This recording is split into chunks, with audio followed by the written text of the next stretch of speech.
bien-aimé soit abondamment béni par le Seigneur Jésus-Christ.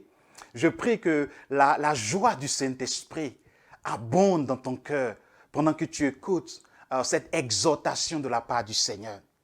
En Éphésiens, chapitre 4, verset 30, il est écrit « N'attristez pas le Saint-Esprit de Dieu, par lequel vous avez été scellés pour le jour de la rédemption. » La Bible nous enseigne que le Saint-Esprit est une personne divine.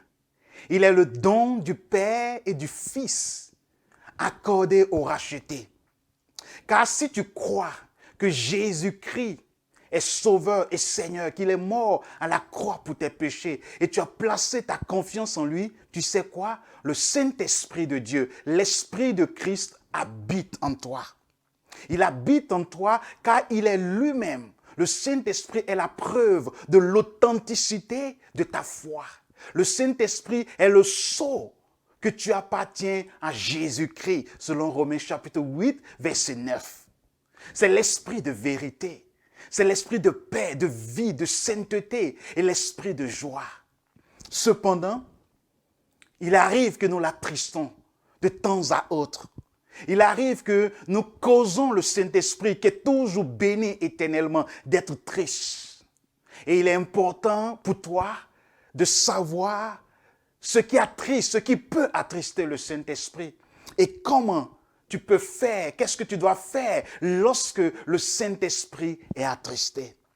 Le verset 30 que j'ai lu précédemment se situe dans un passage dans lequel l'apôtre Paul exhorte les frères et les sœurs à Éphèse à vivre comme des enfants de lumière, à se débarrasser, selon le verset 22, à se débarrasser du vieil homme, des actes et des comportements du vieil homme, de la vieille nature, à se laisser renouveler, il dit ici, par l'esprit, dans leur intelligence, le verset 23.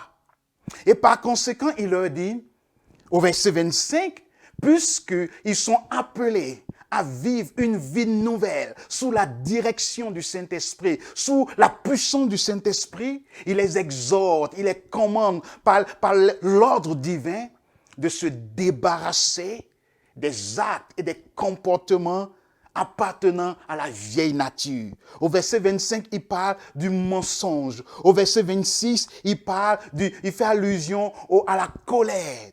Au verset 28, au vol. Et lorsqu'il arrive au verset 29, il parle des paroles malsaines, vulgaires. Il leur dit, débarrassez-vous de ces comportements et de ces actes appartenant à la vieille nature. Parce que pour le Seigneur, ces comportements et ces actes qui appartiennent à la nature corrompue, au vieil homme, attristent le Saint-Esprit. Lorsque tu mens, tu attristes le Saint-Esprit. Lorsque tu te mets en colère sans raison et tu y persistes, tu attristes le Saint-Esprit. Lorsque tu dérobes ce qui ne t'appartient pas, lorsque tu fais preuve de malhonnêteté dans tes affaires, tu attristes le Saint-Esprit. Lorsque, par ta parole, par ta bouche, tu répands des médisances. Par ta parole, tu prononces des paroles vulgaires, malsaines. La Bible dit, tu attristes le Saint-Esprit, le fidèle guide que Dieu a placé, a fait habiter en toi. La Bible est sans équivoque là-dessus. Ta manière de vivre peut attrister le Saint-Esprit. Ma manière de vivre en tant que racheté, scellé par le Saint-Esprit, ma manière et ta manière de vivre peut attrister l'esprit de joie. Alors laisse-moi te poser cette question ce matin.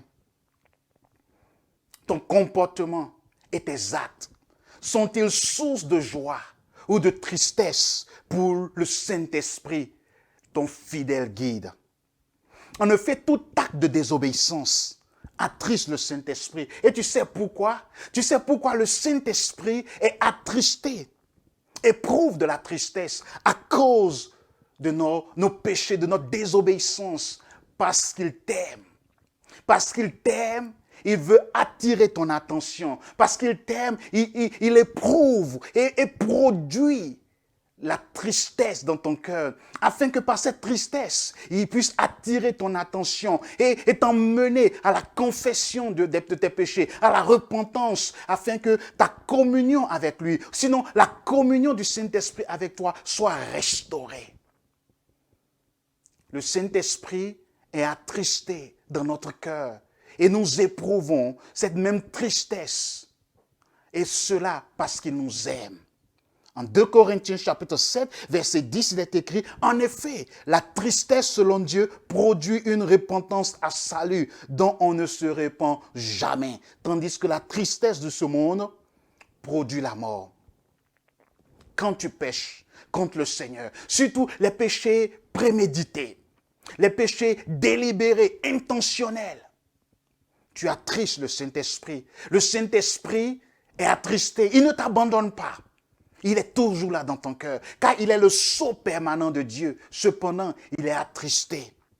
Il détourne sa face de toi et tu n'éprouves plus la joie qu'il produit. Tu n'éprouves plus ses grâces, mais la tristesse, la faiblesse. Et tout cela afin d'attirer ton attention vers la repentance. Afin que, en te repentant, afin que, en confessant tes péchés, tu puisses être ramené à la vie de pureté, de sainteté, dans une communion parfaite avec lui.